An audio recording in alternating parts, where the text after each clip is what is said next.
नमस्कार दोस्तों, एक बूढ़े गिद्ध ने बताया बुढ़ापे में औलाद आखिरकार साथ छोड़कर क्यों चले जाते हैं। दर्शक बंधुओं, आज आपके लिए बड़े ही काम की जानकारी लेकर हाजिर हूँ।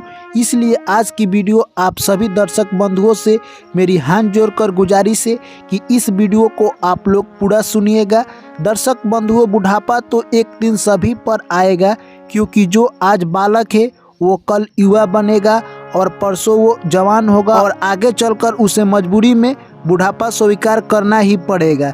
चाहे आप कुछ भी जतन कर लो, इसमें किसी का भी नहीं सुना जाएगा। इसमें ऐसा नहीं है कि कोई व्यक्ति अधिक धनवान है तो रिश्वत देकर बुढ़ापा उस पर नहीं आएगी, या ऐसा भी नहीं है अगर कोई व्यक्ति बहादुर है तो उसे बुढ़ापा डरेगी, उसके पास नहीं जाएगी। चाहे कोई हो, जवान हो, धनी हो, बली हो, चाहे वो कोई गुनी हो, सबके सारे हुनर धरे के धरे रह जाएंगे जब बुढ़ापा उसके ऊपर आएगी। इसलिए दोस्तों, जानकारी आपके लिए बड़े ही काम की हो सकती है, इसलिए वीडियो को पूरा सुनना। चलिए दोस्तों, कहानी को शुरू करते हैं। अगर साथियों आप हमारे चैनल पर पहली बार आए हैं तो चैनल को सब्सक्राइब कर लीजिए और नोटिफिकेशन को ऑन कर लीजिए। जब भी कहानी अपलोड करेंगे दोस्तों, सबसे पहले आप तक पहुंचेगा। तो आइए दोस्तों, कहानी को शुरू करते हैं।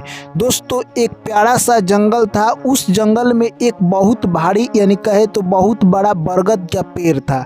उसी पेड़ पर दोस्तों यानी बहुत प्रकार के पक्षी रहा करते थे। उसी में एक गिद्ध भी रहा करता था। दोस्तों, वो गिद्ध बूढ़ा हो चुका था। गिद्ध की बात सारे पक्षी सुनते, यानी गिद्ध ज्ञान की बातें उन सारे पक्षियों को बताया करता था। दुर्भाग्य की बात यहाँ तक थी दोस्तों कि पिछले 1 साल से उस जंगल में बारिश नहीं हो रही थी। बारिश न होने के कारण पक्षियों को खाने के लिए काफ़ी दिक्कतों का सामना करना पड़ता। सारे पक्षी गिद्ध महाराज से कहते कि हम लोग इस जंगल को छोड़ देते हैं और इस बरगद के पेड़ को भी छोड़ देते हैं, क्योंकि यहाँ पर हमें खाने के लिए कुछ अनाज उपलब्ध नहीं है।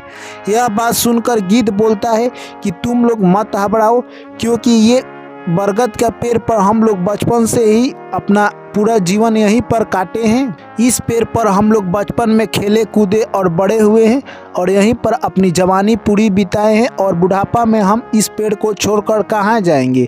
हमारी भगवान जरूर सुनेंगे। हम लोग भगवान से विनती और प्रार्थना करेंगे तो वो बारिश कराएंगे और खाने के अनाज इसी जंगल में हम लोग को उपलब्ध हो जाएगा। यह बात सुनकर और पक्षी यानी गिद्ध की बातों में नहीं आते और दिन पर दिन पक्षी वहां से यानी पलायन करने लगे दूसरे जंगल के लिए।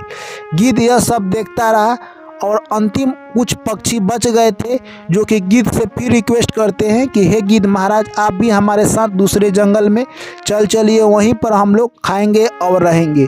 यह बात सुनकर फिर गिद्ध कहता है कि हम यहीं से बचपन से पले बड़े हैं, हम इस वृक्ष और जंगल को छोड़कर नहीं जाएंगे। सारे पक्षी दोस्तों कहे तो उस जंगल को छोड़कर दूसरे जंगल में चले जाते हैं और गिद्ध वहीं पर अकेला रहता। दोस्तों, गिद्ध को जो भी कुछ मिलता थोड़ा बहुत वही खाकर अपना जीवन यापन करता।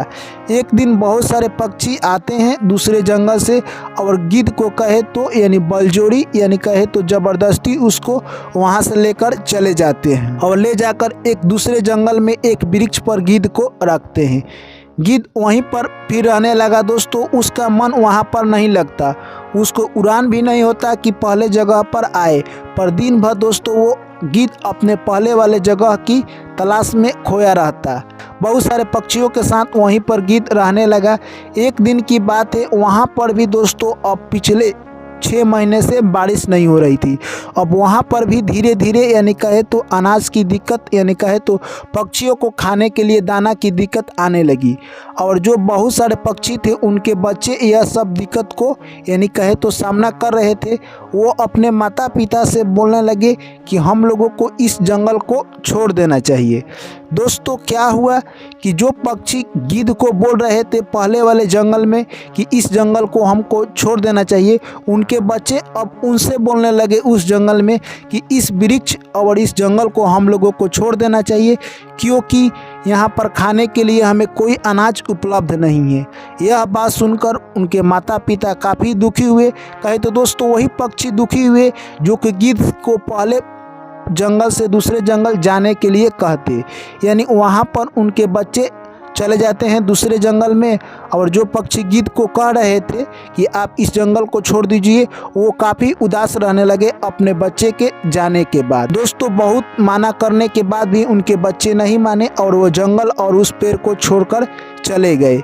उसके बाद गिद्ध कहता है कि तुम लोग मेरे बात नहीं माने, इसका अंजाम तुम लोग भोग रहे हो। हम लोगों को उसी जंगल में पुनः चलना चाहिए जिस जंगल में हम लोग पहले रहते थे और जिस बरगद के पेड़ पर रहते थे।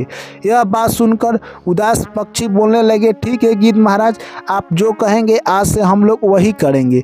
दोस्तों, वहाँ से गिद्ध को बहुत सारे पक्षी मिलकर पहले वाले जंगल और बरगद के पेड़ पर आ जाते हैं। दोस्तों, अब यहीं पर ये लोग खुशी खुशी रहने लगते हैं। अभी यहाँ पर थोड़ा बहुत दिक्कत थी, यानी कहे तो अनाज की, पर काम लायक उन लोगों का हो जाता और उसी से अपना जीवन यापन करते हैं। जो पक्षी अपने माता पिता को छोड़कर दूसरे जंगल में गए थे दोस्तों, वहाँ पर भी अकाल पड़ जाता है और फिर वहाँ पर कुछ दिनों से बारिश नहीं हो रही थी, जिसके कारण उनको भी खाने के लिए दाने दाने के लिए वो लोग तरस गए थे। अब वो फिर अगले जंगल में जाने की प्लान बनाते तो वहाँ पर भी यही हाल था। यानी कहे तो दोस्तों, आसपास के जो भी जंगल थे वहाँ पर बारिश नहीं हो रहा था, वहाँ पर अनाज की बहुत किल्लत हो चुकी थी, जिसके कारण वो पक्षी अब कहीं नहीं जा सकते। उन सभी पक्षियों ने राय किया कि हम लोग चलते हैं यानी बाबा भोलेनाथ के पास, उन्हीं से कुछ प्रार्थना करेंगे। वो सारे पक्षी बाबा भोलेनाथ के पास जाते हैं और कहते हैं कि हे भोलेनाथ, ये क्या हो रहा है? आप तीनों लोक के मालिक हैं, इस वक्त धरती पर कहीं भी पानी नहीं हो रहा है, जिससे हम पक्षियों को खाने के लिए दाने दाने के लिए हम लोग लाले पड़े हैं। यह बात सुनकर भोलेनाथ कहते हैं कि हे पक्षियों, तुम लोग क्या सोच रहे हो कि बारिश नहीं हो रहा है? सब विधि का विधान है, जहाँ पर जो होना है वो होकर रहेगा, इसमें कोई बदल नहीं सकता है। एक पत्ता भी भगवान के सिवाय नहीं हिलता है, इसमें हम कुछ नहीं कर सकते हैं। यह बात सुनकर पक्षी काफ़ी निराश होते हैं। इसके बाद शंकर भगवान बोलते हैं कि तुम लोग अपने माता पिता के कहने में क्यों नहीं आते हो? तुम्हारे माता पिता जहाँ रहते हैं तुम लोग उसी जंगल में जाओ, इससे भला है कि तुम लोग अपने माता पिता के संग रहो और वहाँ पर जो उपलब्ध है खाने के लिए वही खाओ। तुम लोग अपने माता पिता को क्यों छोड़कर दूसरे जंगल में भटक रहे हो? वो पक्षी बोलते हैं कि हम लोग को वहाँ पर खाने के लिए अनाज नहीं मिलता था, इसलिए हम लोग दूसरे जंगल में यानी भटक रहे हैं। यह बात सुनकर भोलेनाथ कहते हैं कि तुम लोग अपने माता पिता को बुढ़ारी समय में छोड़कर बहुत बड़ा गलती कर रहे हो, तुम लोग उसी जंगल में जाओ। भगवान भोले शंकर की बात सुनकर वो पक्षी सोचने लगे मन में कि क्या हम लोग पुनः उसी जंगल में चले। उतने ही देर में उसमें से कुछ पक्षी बोलते हैं कि नहीं, हम लोग इसी जंगल में रहेंगे, हम लोग पुराने वाले जंगल में नहीं जाएंगे। दोस्तों, वो पक्षी फिर अपने जंगल में आ जाते हैं और वहीं पर स्ट्रगल करते हैं। दोस्तों, कहे तो वक्त बदलता गया और पहले जंगल में बारिश होने लगी और वहाँ पर सब पेड़ हरा भरा हो गया और वहाँ पर खाने के लिए पर्याप्त मात्रा में अनाज मिल गया। दोस्तों, वहाँ के पक्षी यानी काफ़ी अच्छी तरह से रहने लगे और जो पक्षी अपने माता पिता को छोड़कर दूसरे जंगल में गए थे वहाँ पर दिन पर दिन और अकाल होते जा रहा था और वहाँ पर खाने के लिए कुछ नहीं था दोस्तों, और पेड़ पौधे सूखते जा रहे थे। अब जो भी पक्षी थे वहाँ पर वो काफ़ी हैरान थे, क्योंकि उनके खाने के लिए एक भी दाने नहीं मिल रहा था। एक दिन सारे पक्षियों ने राय किया कि हम लोग अपने पुराने वाले जंगल में चलकर देख आते हैं कि वहाँ की स्थिति क्या है, अगर अच्छी होगी तो हम लोग वहीं पर रहेंगे। दोस्तों, वो सारे पक्षी जंगल में प्रवेश करते हैं तो देखते हैं कि यहाँ का पेड़ पौधा काफ़ी हरा भरा है और यहाँ खाने के लिए बहुत से मात्रा में अनाज है और बहुत से खेतों में फसल उगी हुई है। यह देखकर उनका दिल गदगद हो जाता है और वो सभी पुराने बरगद के पेड़ पर जाकर देखते हैं तो वहाँ पर बहुत सारे पक्षी बैठे हुए हैं और गिद्ध महाराज बैठकर यानी कहानी सुना रहे हैं उन सभी पक्षियों को। यानी गिद्ध महाराज कह रहे थे कि हमें कभी भी अपना घर और जिस पर हम लोग पले बढ़े हैं उसको कभी भी बुढ़ापा में नहीं छोड़ना चाहिए। उसका समय अगर ख़राब चल रहा है तो हमें नहीं छोड़ना चाहिए। यह सब बात सुनकर वो सारे पक्षी गिद्ध महाराज के चरणों में जाकर गिर जाते हैं और कहते हैं, हे गिद्ध महाराज, आप मुझे माफ़ कर दीजिए। हमने आपके साथ बहुत बड़ा धोखा दिया है, यानी बहुत बड़ा गलती किया है कि हम इस जंगल को छोड़कर गए। जिस जंगल में हम लोग पले बढ़े हैं, जिस वृक्ष पर रहकर हम लोग खेलना कूदना उठना बैठना सीखे हैं, उसी वृक्ष को हम लोग यानी उसके दुख वाले समय में छोड़कर चले गए। हम लोगों को यह सब नहीं करना चाहिए, आप हमें माफ़ कर दीजिए। इतने में गिद्ध बोलता है कि तुम लोग तो बच्चे हो, तुम लोगों को मैं ऐसे ही माफ़ कर देता हूँ, पर तुम लोग अपने माता पिता को छोड़कर ऐसे क्यों गए?